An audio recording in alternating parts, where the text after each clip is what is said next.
திரு ராம்கி, திமுகவுக்கு எதிரான வாக்குகளை ஒரு புள்ளியில கொண்டு வந்துடணும் அப்படின்றதுக்கான முனைப்பு தானா? சீமானை உள்ள கொண்டு வரணும், விஜயை உள்ள கொண்டு வரணும் அப்படின்லாம் திரு நயினார் பேசுறது அப்படி ஒரு முயற்சி தான். அது இந்த இந்த கூட்டணி அறிவிக்கப்பட்ட பிறகு இந்த கூட்டணி தேர்தல் வரை தொடருமா, யார் ஆட்சிக்கு வந்தால் யார் தலைமையில் ஆட்சி அப்படிலாம் கேள்வி எழுந்தன. ரெண்டாவது இது என்ன சொல்லி இந்த எல்லாரும் ஒன்றிணைய முடியும், எல்லா கட்சிகளும் ஒன்றிணைய முடியும். ஏன்னா ஒண்ணுக்கு ஒன்று முரண்பாடான கொள்கைகள் கொண்ட கட்சிகள். திமுக எதிர்ப்பு தான் எப்படி, அதுதான் அந்த புள்ளி. அந்த புள்ளியை இதே நிலவு தான் ஒரு 2 ஆண்டுகளுக்கு முன்னாடி இதே தான் மத்திய அளவில் இருந்துச்சு. அதே மாதிரி இந்தியா கூட்டணிங்கிறது பிறந்தது. ஸோ அது மாதிரி பாஜக எதிர்ப்புங்கிற ஒரு புள்ளியில கம்யூனிஸ்டுகளையும் காங்கிரஸும் ஒரு இடத்துல வைக்கலாமா, ஆம் ஆத்மியே உள்ள கொண்டு வந்து சேர்த்து ஒரு கூட்டணியை கட்டமைச்சாங்க. ஸோ அது போன்ற ஒரு நிலையை நோக்கி ஒரு முதல் அடியை எடுத்து வைக்கிறார்கள். இது எந்த அளவுக்கு எடுபடுங்கிறது அடுத்த ஒரு விஷயம். ரெண்டாவது இதோடைய நோக்கம் என்னன்னா, திமுக ஆட்சி தொடர வேண்டுமா தொடரக்கூடாதா அப்படிங்கிற புள்ளியே இருக்கும். அது அந்த மெரிட்குள்ள நம்ம போகல, அது டிஃபரெண்ட் சப்ஜெக்ட். பட் ஆனாலும் அந்த கேள்விதான் தேர்தல் பிரச்சாரத்தில் மையப்புள்ளியா இருக்க போய் அது சாத்தியப்பட்டுச்சுல்ல. பாஜக எதிர்ப்பு, மோடி எதிர்ப்பு அப்படின்னு இந்துத்துவா எதிர்ப்புன்னு ஒரு புள்ளியில இந்தியா கூட்டணின்னு ஒன்று கட்டமைக்க முடிஞ்சது இல்லை? நீங்க சொன்ன மாதிரி காங்கிரஸ், இடதுசாரிகள் இரு துருவம், ஆம் ஆத்மி உள்ள கொண்டு வர முடிஞ்சதுல அந்த மாதிரி இங்க முடியுமா? ஏன்னா திரு ஆர்கே சொல்றாரு, பாஜகவுடன் அதிமுக கூட்டணி சேராம இருந்திருந்தா இது சாத்தியப்பட்டிருக்கும். சேர்ந்ததன் மூலமா ஒரு பெரிய கூட்டணியை கட்டமைக்கிறதுல பாமகவுக்கோ தேமுதிகவுக்கோ ஒரு தயக்கம் இருக்கு உள்ள வர்றதுலன்னு சொல்றாரு. இல்ல, அந்த தயக்கம் இருக்கு. ஆக்சுவலா இது இந்தியா கூட்டணியிலே இருந்தது. இது ஆக்சுவலா இப்ப இந்த கூட்டணி அறிவிப்புங்கிறதே நம்ம எதிர்பாராமல் உடனடியாக அறிவிக்கப்பட்டது. அது எல்லாருக்கும் தெரிஞ்ச விஷயம் தான். ஆனாலும் இது ஒரு இப்பயிலேருந்து இந்த ஒரு ஏர்லி ஸ்டேஜா இருந்தாலும் இப்பயிலேருந்து ஆரம்பிச்சோன்னா நிச்சயமாக நிறைய பெரிய கூட்டணியை நிச்சயமாக கட்டமைக்க முடியும். அதை நோக்கி தான் போறாங்க. நீங்க சொல்ல 2 எக்ஸாம்பிள்ஸுமே பாத்தீங்கன்னா, அமமுக அது ஒரு டிஃபரெண்ட் சப்ஜெக்ட் தானே. அதிமுக பொதுச் செயலாளர் நான் அதிமுக பொதுச் செயலாளருங்கிற முறையில் நான் வழக்கை வாபஸ் வாங்கிக் கொள்கிறேங்கிறார். அதற்கு எந்த விதமான அப்ஜெக்ஷனும் அமமுக தரப்புல இல்ல. சோ அதனால இணக்கம் காட்டுறாரா தினகரன் பக்கம்? இணக்கம் காட்டுறாருங்கிறது அந்த முடிவு வரதுக்கு முன்னாடி அதுக்கு முன்னாடி உள்ள முடிவு என்னன்னா, இதுக்கு மேல ஒரு no more threat from Dinakaran அப்படிங்கிற அளவுக்கு எடப்பாடி வந்திருக்காரு. தினகரனால எந்த அளவுக்கு பெரிய அளவு சவால் இல்ல அப்படிங்கிற அளவுக்கு வந்திருப்பார். அந்த வந்ததுனாலதான் அவர் அதிமுக பொதுச் செயலாளருங்கிற மாதிரி ஒரு அந்த விஷயத்தை முன்வைத்து அவர் வழக்கு போகும்போது அதை தினகரன் தரப்பும் ஏற்றுக்கொண்டுதான் அவங்க இல்ல பெரிய விஷயம் இல்லையா? நீங்க அதிமுகவுடைய கொடி, சின்னம், திருமிகு ஜெயலலிதாவுடைய படம் எல்லாத்தையும் பயன்படுத்திக்கங்கன்னு தினகரனுக்கு கிரீன் சிக்னல் கொடுக்கறது ஒன்றும் இபிஎஸ்க்கு சிக்கல் இல்லையா? அப்போ இல்ல, ஆக்சுவலா என்னன்னா அது தினகரனுக்கு சிக்கல் இல்ல. அதாவது இந்த மாதிரி விஷயங்கள் எல்லா கட்சியும் இன்னைக்கு கூட தாவேகா யானை சின்னத்தை பயன்படுத்த பத்தின பகுஜன் சமாஜ் கட்சி போன வழக்குக்கு ஒரு நீதிமன்றம் ஒரு உத்தரவு விட்டுருக்கு.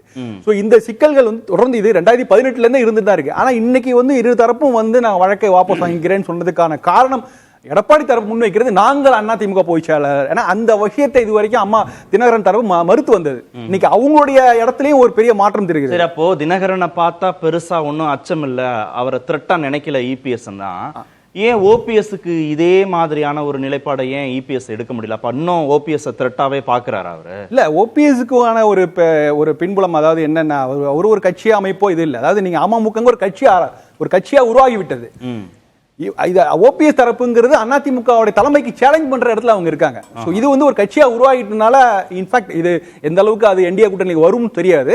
பட் டெல்லி தலைமை முடிவு எடுத்தாலும் எடப்பாடியோருடைய அனுமதி தேவை. ஒருவேளை எடப்பாடி அவர்களே அமமுகவை என்டிஏல சேர்த்துவது கூட வாய்ப்பு இருக்குது. ஆனா ஓபிஎஸ்ங்கிறது அவர் ஒரு கட்சிக்கோ இயக்கத்துக்கோ அமைப்புக்கோ இல்ல. மோரோவர் அவருடைய நடவடிக்கை எல்லாமே எடப்பாடியோட தலைமைக்கு எதிர்ப்பாக இருக்கிறதுனால அந்த அளவுக்கு அதை ஒருங்கிணைக்கான வாய்ப்பு இல்லை. ரெண்டாவது இது பாஜகவே என்ன நினைக்குதுன்னா, இது அதிமுக முடிவு எடுக்கட்டுங்கிற மாதிரி தான் போறாங்க. இல்ல, ஒருங்கிணைப்புங்கிற புள்ளியை நோக்கி நகருதா இந்த வழக்கு தினகரனுக்கு எதிராக அவர் திரும்ப பெற்றிருக்கிறது? இல்ல, ஒருங்கிணைப்பு நான் பார்க்கல. மேபி அந்த கட்சி தனியாகவே இருந்து என்டிஏக்குள்ள வர்றதுக்கான வாய்ப்பு இருக்கக்கூடிய எடப்பாடி தலைமைங்கிறது இறங்கி அதிமுக விலகியவர்களை ஒன்றிணைப்பது அப்படிங்கிற புள்ளியை நோக்கி நகரதான் நான் பார்க்கல. இது அதிமுக ரொம்ப ஸ்ட்ராங்கா இருக்காங்க. பாஜகவும் அந்த வலி வலுவாக இருப்பதை புரிந்து கொண்டு அவர்களும் விலகி இருக்காங்க. சரி, இவ்வளவு பேர் அகாமடேட் பண்ணணும்னு நினைக்கிறாருல சீமான, விஜய, ஏற்கனவே இபிஎஸ் இருக்காரு, என்டிஏ உள்ள இருக்கு, இப்ப புதுசா அன்புமணி உள்ள வராங்க. இவ்வளவு பேருக்கும் தனித்தனியா முதல்வர் வேட்பாளர்கள் இருக்கிற போது எல்லோரும் ஒருமித்த முடிவாக திரு இபிஎஸ் ஏத்துப்பாங்களா? அதுதான் பாஜக அதுதான் பாஜக விரும்புவதனாலதான் இந்த கூட்டணி அறிவிக்க அன்றைய தினமே வந்து எடப்பாடி பழனிசாமி அவர்களுடைய தலைமையில் என்டிஏ கூட்டணி தமிழ்நாட்டில் தேர்தலை சந்திக்குங்கிறது கிளியர் கட்டா சொல்லிட்டாங்க. ஏன்னா இது போன்ற ஒரு அன்றே அறிவித்த செய்திகள் வேற எந்த மாநிலம் வந்ததில்லை. நீங்க பீகார் எடுத்துங்க, அவங்க எங்கெல்லாம் வந்து ஆந்திரால கூட எடுத்துங்க, அவங்க முதலில் கூட்டணி அறிவித்தார்கள். அப்புறம் வந்து தேர்தல் உடன்பாடுலாம் வச்ச பிறகு கடைசி நேரத்தில் தான் நாங்கள் நிதிஷ்குமார் தலைமையில் வந்து தேர்தலை சந்திப்போம், சந்திரபாபு நாயுடு தலைமையில் கடைசி நேர அறிவிப்பு தான். ஆனா இங்க வந்து ஆரம்பத்திலே அதை கிளியர் கட்ட அறிவித்து விடுறாங்க. ஏன்னா அது அறிவிக்காவிட்டால் நிறைய யூகங்களுக்கு இடமளிக்கும் அப்படிங்கிறதுனால ஒரு சேஃபர் சைடுக்கு அதை முதல்ல அறிவிச்சிட்டாங்க. அந்த அறிவிச்சதுனால வந்து வேறு வழி இல்லை.